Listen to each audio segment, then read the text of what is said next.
Դեպքից հետո մեքենայով փախուստի դիմելու սցենարը երկրորդ անգամ նույնպես ձախողվեց։ Դեռ 2010 թվականին Խաչիկ Կոսյանը հայտնվել էր ոստիկանների տեսադաշտում։ Նա Նիվա Մակնիշի մեքենայով Հերացի փողոցում վրաերթի էր ենթարկել երկու աղջկա։ Վարորդը դեպքի վայրից դիմել էր փախուստի։ Արդեն հետո ոստիկանությունը Էրեբունի փողոցի բակերից մեկում հայտնաբերել էր Նիվան։ Վրաերթից մահացած աղջիկները զարմուհիներ էին, երկուսն էլ 18 տարեկան։ Աղջիկները ճանապարհն անցել էին հետիոտնի համար նախատեսված վայրով։ Հարվածն այնքան ուժեղ էր եղել, որ աղջիկներից մեկը շպրտվել էր հանդիպակաց սլացող ավտոմեքենայի վրա։ Դատարանի որոշմամբ Խաչիկ Կոսյանը երկամսյա կալանքի էր ենթարկվել։ Գրեթե նույն սցենարով այս անգամ հունիսի 4-ին ժամը 23:00-ի սահմաններում Նուբարաշենի խճուղում մի խումբ անձինք վիճաբանել էին 58-ամյա Եղիշե Խաչատրյանի հետ։ Ամեն ինչ սկսվել էր երթևեկության կանոնները խախտելու համար դիտողություն անելուց։ Մի քանի հոգով բազմաթիվ հարվածներ էին հասցրել Եղիշեի գլխին, կրծքավանդակին եւ որովայնին։ Նրան թողնելով անօգնական խումբը Օփել Մակնիշի ավտոմեքենայով դիմել էր փախուստի։ Եղիշե Խաչատրյանը տեղում մահացել էր։ Դաժան ծեծից մահացած տղամարդը հարևանների, ընկերների կողմից բնութագրվում էր դրական բարեխիղճ, օգնել էր շատ կարիքավոր մարդկանց։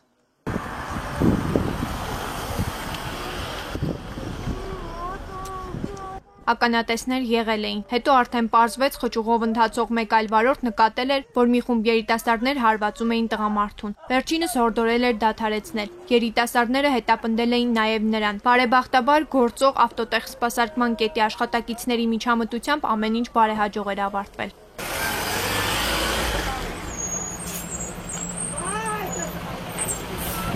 Նախաքննության ընթացքում ապացույցներ հավաքելուց հետո սպանությունից մի քանի օր անց հունիսի 8-ին ոստիկանությունը ձերբակալեց երևանցի 26-ամյա Խաչիկ Կոսյանին։ Վերջինիս մեղադրանք առաջադրվեց մի խումբ անձանց կողմից խուլիգանական դրդումներով սպանություն կատարելու հոդվածով։ Խաչիկ Կոսյանը աշխատում է դատական ակտերի հարկադիր կատարման ծառայությունում։